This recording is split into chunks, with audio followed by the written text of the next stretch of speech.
talk to you or whatever, just say, not now, later. This is to do with God. And in a moment, I'm going to pray, and I'm going to ask you if you've put your faith and trust in God, if you've put your faith and trust in Jesus. And if you haven't, I want to invite you, I want to encourage you to respond. So now I'm going to ask you, take a moment. Forget about the people around you. And think, where are you?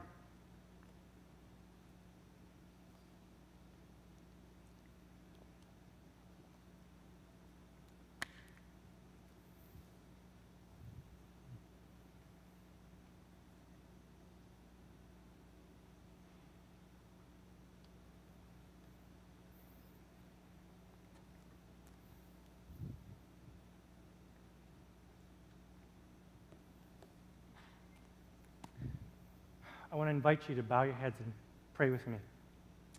I'm going to try to make this as easy as possible. So I'm going to ask you, whether you believe in it or not, just bow your head in respect. But tonight, I want to put forth this challenge. Have you claimed Jesus as your Savior? Have you made a decision to follow after God? Sitting in church doesn't make you a follower of God. Coming to church programs doesn't make you a follower of God. Being in a family who actually believes in God doesn't make you a follower of God. Putting your faith and your trust in God is. So I'm going to ask you this. If you'd like to make a decision tonight, if you'd like to come and say, God, I'd like to give this a shot. I want to come and find my identity in you. I need Jesus. I need to find this. What I want you to do is I want you to just quickly raise your hand, and I want to pray for you. Just put your hand up and put it back down. It's not a big deal, and I think I saw a couple, but counselors, if you can. We have some people who want to talk to you. We have some people who want to share what it means to be a follower of Jesus. We have those people here tonight, and they want to share with you.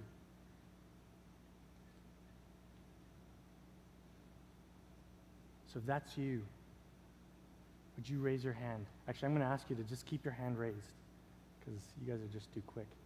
Thank you. Yeah, thank you. Don't worry about the people around you. They too have to make a decision.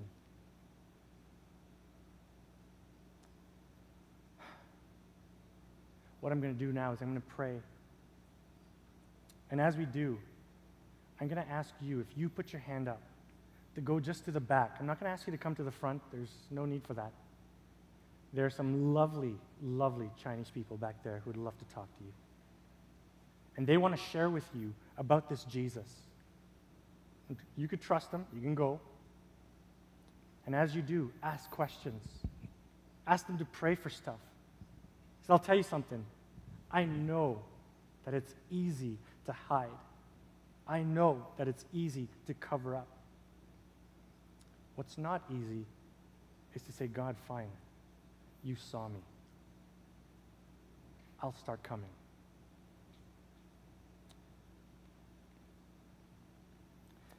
Lord, I thank you so much for tonight.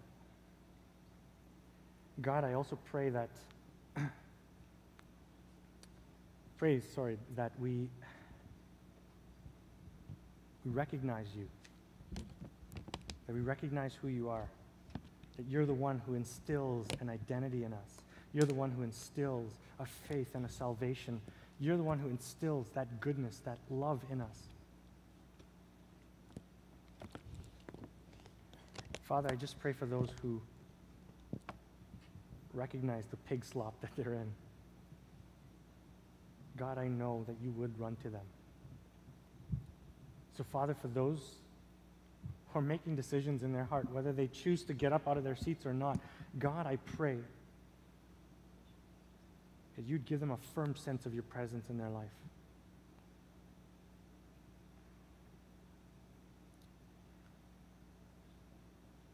quietly, I'm going to ask you, if you raised your hand, or if you didn't raise your hand but you'd like to talk to someone, I'd ask you to just slowly get out of your seat. There's nothing to be ashamed of.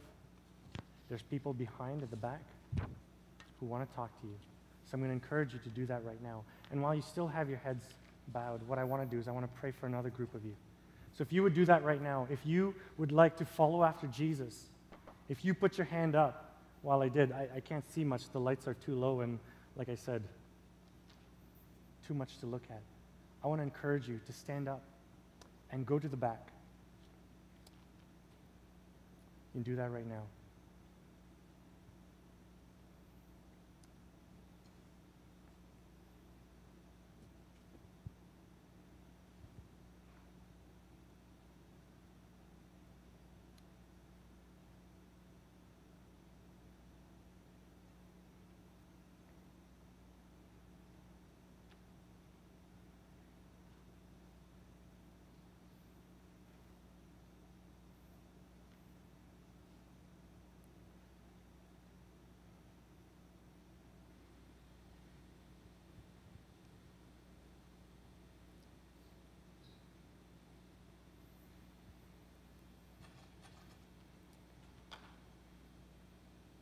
I wasn't going to do this, but what the heck, let's go for it. I know just how hard it is to struggle with things that we hide. I'm going to confess to you something that I wasn't sure I was going to confess, but I'm going to. For the longest time, since high school, I've wrestled with pornography.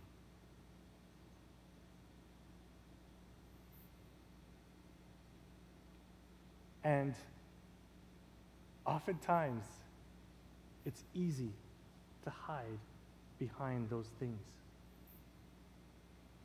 I'm very fortunate that I have great friends, a loving wife, mentors, and pastors who keep me accountable. But I can't imagine what it's like to suffer in silence and to suffer alone. And I know that for some who wrestle with some of these issues, whether it's drugs, pornography, alcohol abuse, whether you harm yourself, whether you are hiding behind whatever it is that you're hiding behind, that's a tough thing to do. The band's going to come up and they're going to play some songs. I'm going to be at the back. All I would like to do is I would like to pray for you. Because I know it sucks to be in that place alone. And I know that God looks at us and he looks at that circumstance. He says, that's not what I intended for you. I created you for much better than this. And for us, we might just need help. If you want prayer, I'll be back there. You don't have to tell me anything. Just know that here's a brother who's suffering along with you. Whatever it is, I know that God still sees us from afar.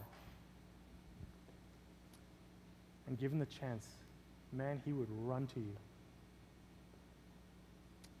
Let me just close off in prayer and I'll give it up to the band. Lord, again, I thank you for being who you are.